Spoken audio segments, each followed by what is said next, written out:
ధూళినైన నన్ను దూతగా నిలిపావు. ఎన్నికలేని నన్ను ఏలికగా చేశావు. ధూళినైన నన్ను దూతగా నిలిపావు. ఎన్నికలేని నన్ను ఏలికగా చేశావు. భూమి విరిగి ఫలమిచ్చెను, మేఘమిరిగి వర్షమొచ్చెను. రొట్టె విరిగి వృద్ధి చెందెను, నన్ను విరిచి వాడుకోమయ్యా.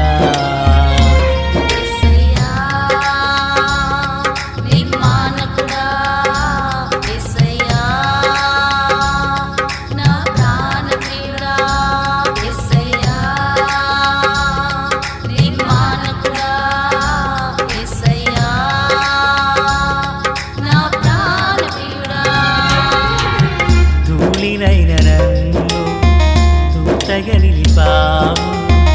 ఎన్నికలేని నన్ను ఏలికగా చేశావు.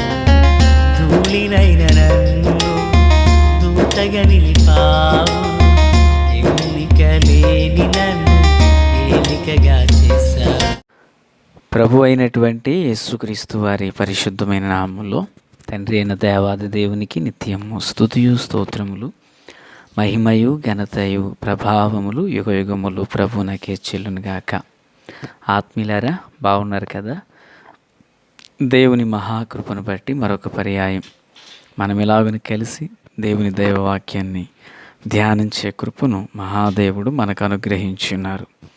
దయగలిగిన ఆయన ఆత్మచేత సమభూమి గల దేశమున ప్రభు మనల్ని నడిపించినట్లుగా మనం దేవుని వాక్యం కొరకు మనం సిద్ధపరచుకుందాం. ప్రియులారా, నేటి దినాన వాక్య ధ్యానం కొరకైన భాగము సంఖ్యాకాండం 28వ అధ్యాయం 9వ వచనం నుండి 10 వరకున్న వచనాలను మనం ధ్యానించబోతున్నాం. 2 వచనాలు నేను చదువుచున్నాను. విశ్రాంతి దినమున నిర్దోషమైన ఏడాది వగు 2 గొర్రె పిల్లలను నైవేద్య రూపముగాను దాని పానార్పణముగాను నూనెతో కలుపబడిన తూమెడు పిండిలో 2 10వ వంతులను అర్పింపవలెను. నిత్యమైన దహనబలియు దాని పానార్పణమును గాక ఇది ప్రతి విశ్రాంతి దినమున చేయవలసిన దహన బలి. ప్రార్థన. తండ్రి దేవా, స్తోత్రాలు.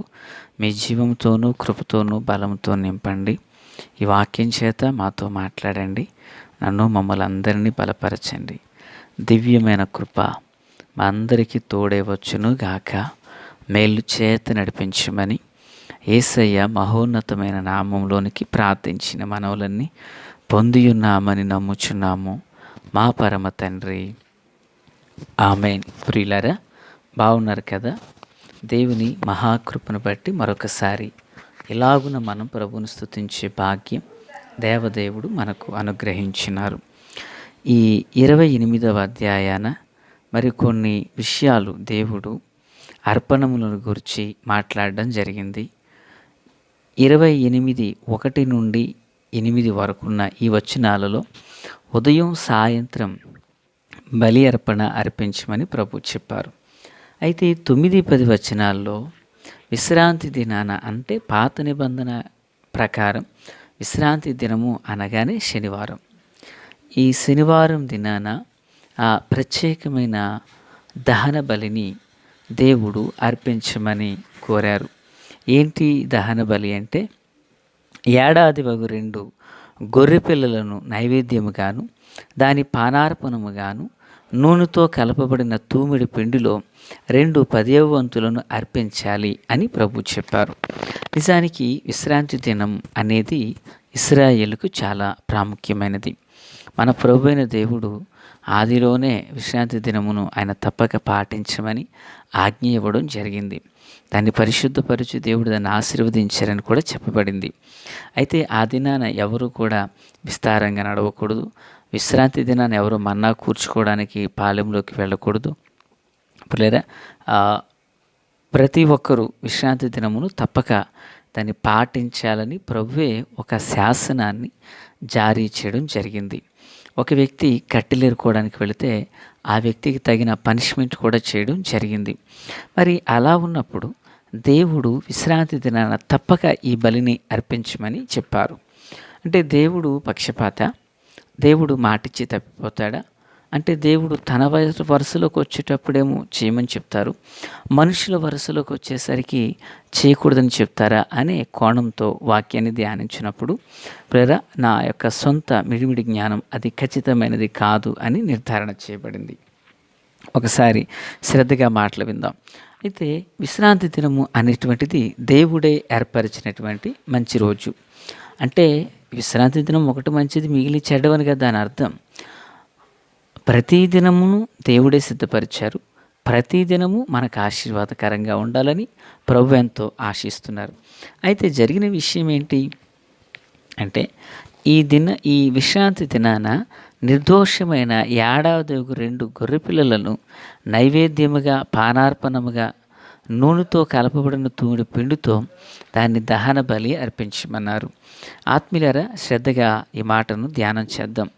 దేవుడు తన వరుసలోకి వచ్చేసరికి ఎలా చేయమన్నారా అని ఆలోచించినప్పుడు నిజానికి దేవుడు ఏది చేసినా 2 విషయాలు మనం ఎప్పుడు గుర్తుపెట్టుకోవాలి. నెంబర్ 1, తన ప్రజలైన వారికి దీవెన కలగాలి.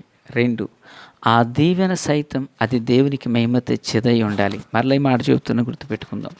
దేవుడు ఏది చేసిన 2 కారణాలు ఉంటాయి.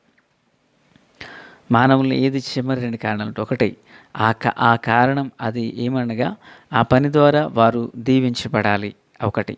ఇక రెండవది, తన నామం మహిమపరచబడాలనే ఉద్దేశంతోనే ప్రభువారు ఏదైనా మనకు ఇచ్చి చేయమని తెలియపరుస్తారు. పిల్లరా, ఈ యొక్క సంఖ్యాకాండము 28వ అధ్యాయాన మనం చూచినప్పుడు ఈ విశ్రాంతి దినాన్ని గురించిన వివరణ అద్భుతం, ఎంతో అమోఘం.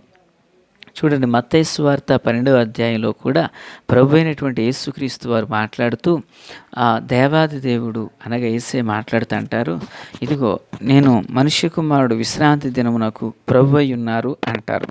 అంటే విశ్రాంతి దినమునకు ప్రభు ఎవరు? యేసే. దేవునికి స్తోత్రం కలుగును గాక. మన ప్రభు అయినటువంటి యేసే అనగా యేసు ఆ దినమును మనం పని మానేసి, ఆ దినమును ప్రయాణం మానేసి, ఆ దినమున ఉద్యోగం మానేసి, ఆ దినమున వేరు వేరు కార్యక్రమాలు అకేషన్స్ అన్నీ ప్రక్కన పెట్టి ఆ దినమును ప్రభువుతో ఉండాలనేది ఒక నియమం. ఇప్పుడు ప్రభువుతో ఉన్న వ్యక్తి ఏం చేయాలి? బలి అర్పణను అర్పించాలి. ఈ బలి అర్పణ ఎందుకు అర్పించాలి? ప్రభువు యేసయ్య దేవాది దేవుడు విశ్రాంతి దినమునకు ఆయన ప్రభువు, ఓకేనా, దానికి ఆయన ప్రభు అయి ఉన్నారు. మీకు ఈ మాటను చదివించాలని ఆశపడుతున్నాను. యెషయా ప్రవచన గ్రంథం 58వ అధ్యాయం 13వ వచనం. నా విశ్రాంతి దినమున వ్యాపారం చేయకుండగా నాకు ప్రతిష్ఠితమైన దినమని నీవు ఓరకుండిన ఎడల విశ్రాంతి దినము మనోహరమైనదనియు యెహోవాకు ప్రతిష్ఠితమనియు ఘనమైనదనియు అనుకొని దాన్ని ఘనముగా ఆచరించిన ఎడల, వింటున్నారా, దానిని ఘనముగా ఆచరించిన ఎడల నీకిష్టమైన పనులు చేయకయు వ్యాపారము చేయకయు లోకవార్తలు చెప్పుకొనకయు యుండిన ఎడలా. 14వ వచనం చూడండి.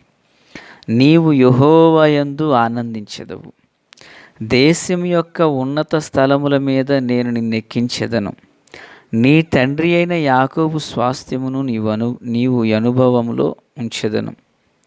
వింటున్నారా ప్రియరా?